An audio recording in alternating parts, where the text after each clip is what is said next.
ఢిల్లీలో అంతర్జాతీయ మహిళా దినోత్సవ వేడుకలు అట్టహాసంగా సాగాయి. ఆంధ్ర అసోసియేషన్ ఆధ్వర్యంలో కార్యక్రమాన్ని నిర్వహించారు. ఈ సందర్భంగా వివిధ రంగాల్లో రాణించిన పలువురిని నిర్వాహకులు సన్మానించారు.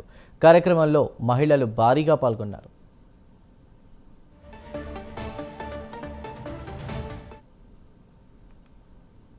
అంతర్జాతీయ మహిళా దినోత్సవ శుభాకాంక్షలు. Happy international women's day. ఈరోజు మరి మన ఆంధ్ర అసోసియేషన్ వారి తరపున ఈరోజు విమెన్స్ డే సెలబ్రేషన్స్ చాలా ఘనంగా జరిగాయి. నాకు చాలా సంతోషంగా ఉంది ఆంధ్ర అసోసియేషన్ వాళ్ళతో కలిసి ఈరోజు విమెన్స్ డేలో పార్టిసిపేట్ చేయడము. ఎంతోమంది మహిళామణులు సోదరిమణులు ఉత్సాహంగా తరలి వచ్చి చక్కగా పార్టిసిపేట్ చేశారు. మరి మన భారతదేశ ప్రధాని గౌరవ శ్రీ నరేంద్ర మోదీ గారు ఈరోజు మహిళా మహిళల కోసం ఎంతో సపోర్ట్ చేస్తూ ఎన్నో రకాల స్కీమ్స్ అంటే బేటీ పడావో బేటీ బచావో అని కానీ మళ్ళీ సౌజన్య స్కీమ్ అని కానీ డ్రోన్ దీదీ అని కానీ ఇలా చాలా రకాల మహిళా కోసం ఎంతో ఉపయోగకరమైన స్కీమ్స్ అన్ని తీసుకొస్తున్నారు. అట్లాగే మహిళలు అన్ని రంగాల్లోనే కాకుండా రాజకీయ రంగంలో కూడా రాణించాలనే ఉద్దేశంతో మహిళలకి మరి 33% రిజర్వేషన్ ఇచ్చారు. అట్లాగే ముస్లిం మహిళల కోసం ట్రిపుల్ తలాక్ చట్టాన్ని కూడా రద్దు చేశారు.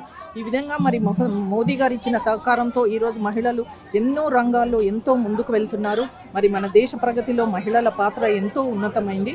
ఒక దేశ ప్రగతిలోనే కాకుండా మహిళలు కుటుంబానికి ఆసరాగా కూడా ఒక తల్లిగా, ఒక భార్యగా, ఒక కోడలిగా, ఒక చెల్లిగా కుటుంబాన్ని కూడా కుటుంబ భారాన్ని కూడా మోస్తూ అలాగే దేశ ప్రగతిలో కూడా ముందుకు వెళ్తూ అన్నిట్లా మేమే ఆకాశంలో సగం అంతటా మేమే అన్నట్టుగా మహిళలు ఈరోజు వెళ్తున్నారు.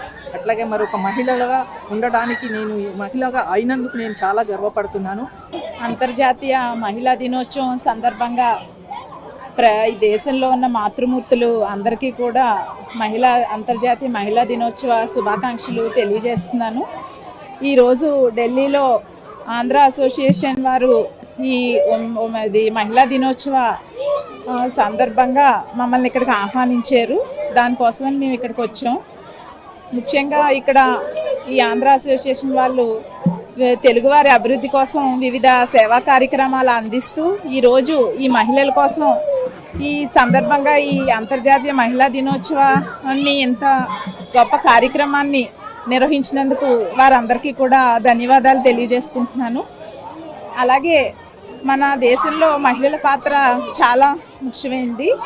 ముఖ్యంగా టీచర్స్గా, డాక్టర్స్గా, ఇంజనీర్స్గా ఇలా ఎన్నో రంగాల్లో మహిళలు వారి ప్రాధాన్యతని సంతరించుకుంటూ ఒక ఇల్లాలిగా ఇంట్లో భర్త యోగక్షేమాలు చూసుకుంటూ పిల్లల్ని తీర్చిదిద్దుతూ స్త్రీలు ఈ సమాజంలో చాలా ముఖ్యమైన ప్రముఖ పాత్రని పోషిస్తున్నారు. ఈ స్త్రీల ప్రాధాన్యతని గుర్తించి ప్రధానమంత్రి నరేంద్ర మోడీ గారు కేంద్ర ప్రభుత్వం తరఫున 33% రిజర్వేషను మహిళలకు చట్టసభల్లో కల్పించారు. అలాగే మన దేశంలో అత్యున్నత పదవి స్థాయిలో ఉన్న భారత రాష్ట్రపతి అయిన శ్రీమతి ద్రౌపది ముర్ము గారు మనందరికీ కూడా ఆదర్శదాయకం. ఈరోజు ఈ మహిళా దినోత్సవానికి ఇక్కడికి వచ్చి ఈ అందరి మధ్యలో గడపడం చాలా ఆనందంగా ఉంది.